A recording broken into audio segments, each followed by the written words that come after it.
No Parker, no problem for resilient Spurs. The void left behind by Tony Parker, lost for the playoffs to an injury sustained in Game 2, was never going to be filled by one player. It would take multiple Spurs stepping up and concerted team effort for them to win on the road and regain home court advantage.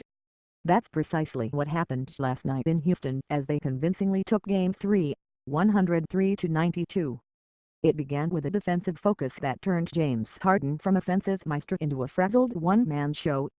The Rockets guard had a game-high 43 points but only 5 assists, and as many turnovers.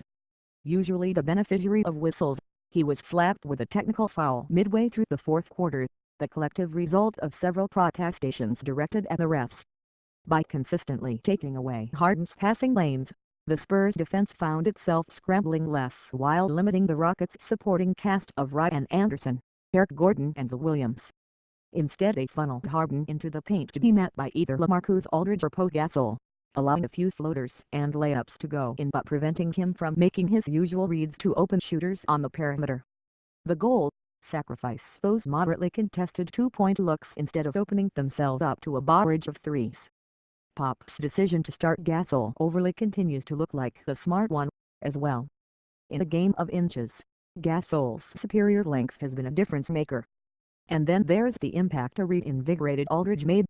It wasn't just the 26 points, the most he's scored in these playoffs, but the renewed confidence that was encouraging to see. Maybe it has something to do with feeling like the focal point of the offense again, maybe not. Either way, with Parker gone, this is the version of Aldridge the Spurs will need, the kind that battles for position on every play and makes teams like Houston pay when they put smaller defenders on him. Our role players also stepped up in Game 3, which is huge for any road playoff game. After averaging 7 points through the series' first 2 games, Patty Mills dropped 15, taking on a larger workload with Parker gone. Danny Green scored in double digits for the second game in a row, hitting 4 of his 6 shots and coming up with a handful of timely defensive plays. Houston native Jonathan Simmons chipped in once again, beating the buzzer with a three-pointer at the end of the third quarter to quell a 9-1 Rockets run. Even rookie DeJounte Murray, who got the surprise start at point guard, had a positive impact in his 14 minutes on the floor. When the ball moves well, everyone looks better. The Spurs had 23 assists on their 39 made baskets, a terrific number given they were without their starting point guard. Credit the ever-evolving Kawhi Leonard, as the forward stepped into a greater facilitator role, leading the Spurs with 7 assists to go with his customary 26-point and 10 rebounds. The Rockets will bounce back, because they have to.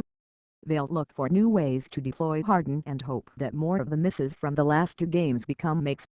For now, though, the Spurs appear to have something of a blueprint for success, and that bodes well for their chances of returning to San Antonio with what once seemed an unlikely 3-1 series lead.